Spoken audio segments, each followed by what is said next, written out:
Bincang-bincang santai membahas pengusaha icip-icip menghadapi pandemi bersama Sutanto selaku host dan juga narasumber kita yaitu Yosiadi Rizkiaji.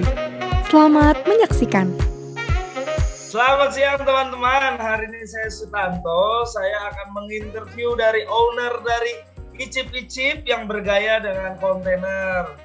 Dia adalah alumni Binusian 2020 ya guys, tapi ia berhasil melebarkan restorannya sampai ke daerahnya. Oke, langsung aja kita langsung interview dengan owner yaitu Yosiadi Rizkiaji. Selamat siang Kak Aji nih. Ya, siang. Sehat Kak Aji? Alhamdulillah sehat. Oke, mantap. Ini Kak, kita ada pertanyaan dikit-dikit nih. Kita kan tahu Kak Yosiadi ini sekarang sudah membuka bisnis restoran sampai di Dumai ya Kak ya. Ya, benar. Tapi yang kita tahu juga perjalanan Kak Yosiadi ini juga bukan yang hal yang kita ngomong buka ini lancar. Kita dulu pun tahu Kak Yosiadi ini saat di Jakarta sempat buka bisnis kecil-kecilan, sempat main kacang ya Kak ya kalau nggak salah ya. Ya, kacang pernah. Main kacang, main salad juga ya Kak. Sampai akhirnya Kakak menemukan icip-icip nih dengan gaya kontainernya. Ya, benar. Oke, boleh diceritakan sedikit nggak Kak? Icip-icip ini sebenarnya apa sih Kak? Oke, icip-icip itu sebenarnya saya ambil dari orang ibu gua ya. Ibu misalnya sering ngumpul sama teman-temannya, sering ngomong kalau misalnya bawa makan makanan, bilangnya, icip ini dong makan makanannya, gitu ya kan. Nah, jadi itu diambil dari kata-kata dari ibu gua, icipin gitu. Nah, jadi namanya icip-icip. Jadi kata-kata itu berasal dari situ, begitu. Oke, berarti nih icip-icip ini jenis makanannya itu kayak gimana nih Kak? Mungkin ayam kayak silin atau gimana? Kita tuh jualnya gimana ya? Jualnya bebas. Dari menu-menunya ada bakso, ada soto, ada bakmi, ada ayam kremes, ada nasi goreng, ada mie goreng, sampai es kepal yang dulu gue biasa dulu di Jakarta, gue bawa ke Dumai. Oke. Oh, berarti nih icip-icip ini perpaduan lah intinya, mau nasi goreng, mau indomie, mau bakmi, mau apa, semacam ropang, cuman kita bikin lebih modern gitu ya Kak Aji ya. Nah. Oke. Nah Kak, tapi ini kan saat ini kan lagi pandemi nih ya Kak ya. Kalau kita boleh tanya nih, sebenarnya Kakak udah buka berapa lama ya Kak? Untuk di Dumai, karena pindahan ya dari Jakarta, di sini udah 1 tahun. 1 tahun? Ya, udah 1 tahun bukanya Icip. Berarti kita ngomong Kakak ini sempat mengalami fase corona berarti ya bisnis Kakak ya?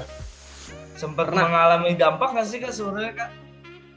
Karena kan kita ngomong wah di Jakarta aja kayak maksudnya perusahaan-perusahaan gede, restoran gede, bahkan kita lihat sampai Pizza Hut aja dia sampai selling di jalan demi untuk pemasarannya karena dampak corona ini sangat luar biasa nih. Apalagi kan makanan Kak, kayak gitu. Kalau Kak Aji sendiri bagaimana nih Kak? Kalau gua sendiri di Dumai masih dalam kondisi corona lah ya saat ini kan. Cara gue supaya penjualan itu stabil, gue promosi ke Instagram yang di Dumai ini kiranya bisa membangun lah gitu. Halayaknya banyak, gue promosiin di dalam, nanti orang-orang bakal ngeliat story dari iklan Icip-Icip. Nah dari situlah orangnya kepo, di mana sih Icip-Icip itu berada, gitu. Di Dumai bagian mana gitu ya kan. Icip-Icip itu di Dumai Selatan. Nah, jadi orang pada ke sana ke Dumai Selatan lihat tempatnya gitu kan. Oh, tempatnya menarik nih. Wifi gratis, makanan banyak, tempat nongkrong asik. Gitu. Tapi gimana cara Kak Aji membangun trust orang Kak? Karena kan kita ngomong kan makanan ini apa ya, corona ini kan kita bisa banyak banget sumber kayak dari makan sembarangan juga bisa kena, karena kan alat makannya ini Kak, bekas orang, bekas apa. Karena kita banyak juga lihat banyak restoran yang gagal tuh membangun restoran untuk makan di tempatnya.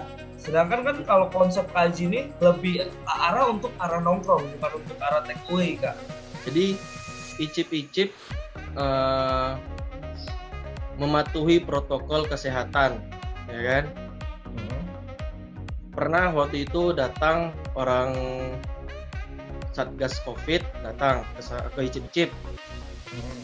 Kita protokol itu agar ditegaskan di icip-icip, seperti ada tempat cuci untuk tangan, disinfektan harus disiapkan, terus harus jaga jarak, gitu. Jaga jarak kita lakukan. Terus sama satu lagi, kalau misalnya ada orderan GrabFood, kita nggak sediain sendok. Jadi mereka langsung sendok mereka sendiri, nggak pakai sendok kita. Kalau kita ngomong suka dan duka, tantangan apa yang paling besar untuk Kak Aji? Tantangan ini sebenarnya mulut dari kata-kata orang lah, gitu. Pedes ya Kak. Misalnya ada orang jualan ini, kita sama jualannya itu juga. Nah, jadi disitulah kita harus kuat gitu. Ada orang ngomong begini gitu, kita jangan terima kayak mentah-mentah, oh masuk ke hati gitu, jangan. Harus kuat lah gitu. Kita harus sabar gitu. Pasti banyak orang-orang yang menjerumusin kita kemana gitu, tapi kita harus tetap komitmen dan harus tegas gitu. Pasti semua lancar-lancar aja. Nah Kak Haji, kita kan balik lagi nih. Ini kan lagi pandemi Kak. Kalau orang sekarang aja bilang kita bertahan aja syukur, asal jangan rugi. Kita kan banyak banget nih dengar pepatah, kondisi sekarang ini bertahan aja lah dulu, intinya itu udah bagus. Tapi kalau Kak Haji sendiri nih ya Kak, maaf kita boleh tanya. Sebenarnya dari pandemi kayak gini Kak Haji masih bisa mendapatkan keuntungan nggak Kak? Kalau untuk awal-awal bulan ketiga lah ya, waktu pandemi itu sebulan 2 bulan bisa dikatakan rugi lah gitu. Oke. Buka-buka aja lah ya, buka-buka pendapatan lah gitu. Sehari aja cuma dapat 50.000 gitu. Tapi makin kesini-sini orang makin yang penting gue kalau misalnya mau kemana-mana pakai masker, cuci tangan, orang berani akhirnya makin kesini-sini. Nah makanya sekarang pendapatan gue nih udah lumayan lah, udah mulai stabil gitu. Nah saat Kak Haji nih tadi kita bilang sebulan 2 bulan ya Kak Haji nahan batin dalam arti nggak mencukupi profit untuk bayar karyawan berarti Kak sebenarnya. Ya, karyawan sendiri ada 6. Wow, berarti nombok Kak, posisi atau bagaimana? Harus nombok. Harus. Okay. Kita berjuang. Nah, di saat ini Kak kan nombok 2 bulan. Banyak bahkan perusahaan-perusahaan besar aja cut perusahaan dalam arti mereka mem-PHK karyawannya. Nah, Kak Haji sendiri apakah melakukan hal tersebut?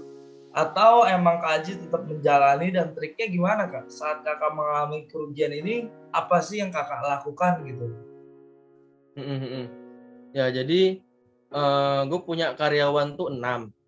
Sebenarnya kalau misalnya mau gue PHK, mau gue keluarin, kan? Sebenarnya bisa. Tapi kenapa? Gue juga mikirin karyawan. Karyawan tuh juga butuh kerja. Karena mikirnya gue masih ada lah sedikit uang gue gitu ya kan, walaupun nggak banyak ya kan, bisa lah gue tahan sampai mungkin sekiranya 6 bulan gitu untuk ngegaji mereka. Ya sekiranya menurut gue dengan 5 atau 6 bulan harusnya tahan sih untuk menggaji mereka itu. Oke Kak Haji, berikut terima kasih nih atas waktunya Kak Haji. Berikut wawancara saya dengan Kak Haji juga. Dan teman-teman yang lain mungkin boleh kalau ada penasaran silakan mampir ke Icip-Icip. Instagramnya apa Kak? Icip DMI. Icip DMI teman-teman, mungkin ntar teman-teman boleh bantu follow atau share-share, dan yang lagi kalau berada di Dumai boleh langsung datang ke tempatnya ya Kak Haji ya. Oke, ya benar. Oke Kak Haji, mantap Kak Haji, terima kasih nih waktunya di Kak Haji. Oke. Oke.